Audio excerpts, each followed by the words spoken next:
Herzlich Servus zur Persönlichkeitsentwicklung auf Borisch, heute mit der Überschrift Perfektionismus. Erklär mal bitte Perfektionismus.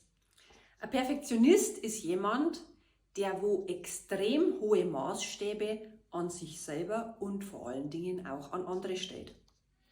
Und was sind dann die Nachteile, wenn man so einen Drang zum Perfektionismus hat?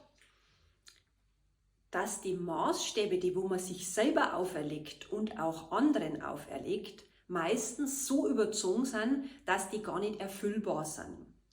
Außerdem ist es sowas wie ein leistungsabhängiger Selbstwert. Das heißt, ich definiere mich als Perfektionist über das Thema Leistung.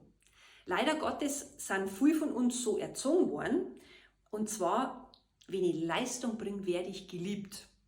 Das hat zwar grundsätzlich mit dem, sollte es nichts zu tun haben, aber ganz oft bringen wir diese Prägung mit. Hast du dann einmal ein Beispiel? Gerne.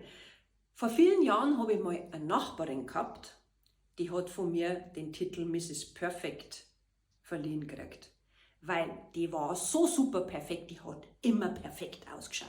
Die hat einen perfekten Haushalt gehabt, einen perfekt aussehenden Mo, perfekte Kinder.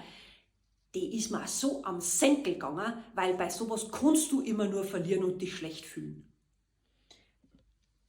Und wie schaffe ich es, wenn ich so jemanden im Umfeld habe, damit umzugehen, dass man sich nicht selber ständig schlecht fühlt? Da hätte ich jetzt eine schöne Empfehlung.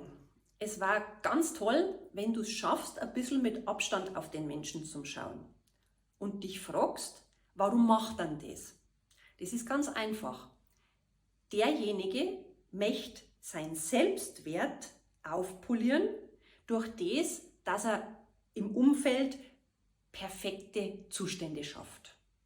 Also mach dir doch einfach mal klar, dass derjenige seinen Selbstwert von dem abhängig macht. Damit du jetzt selber nicht dieses Gefühl hast, ich bin schlecht, ich genüge nicht, war es jetzt natürlich super, wenn du hergehst und dich nicht vergleichst. Man macht es nämlich ganz gerne mal, dass man sich vergleicht mit anderen, und du wirst dich nie vergleichen mit jemandem, der schlechter ist als du, sondern automatisch vergleicht man sich mit jemandem, der vermeintlich besser ist als ich.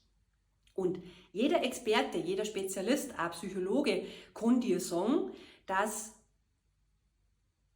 im Wettbewerb mit einem anderen du das immer so dran wärst, dass du selber verlierst.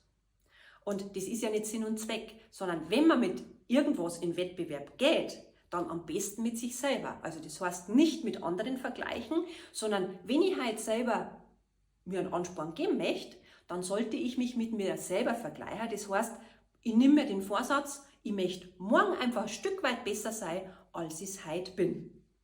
Also, sieh's gelassen, lass denjenigen, weil du kannst ihn ja nicht ändern. Aber geh du ein Stück zurück, sag, du lass den so, wie er ist, weil jeder ist ja so in Ordnung, wie er ist, aber du ja schließlich auch. Also, ich wünsche dir einfach ein Stück weit mehr Ruhe fürs nächste Mal, wenn du so jemanden wieder mal im Umfeld hast.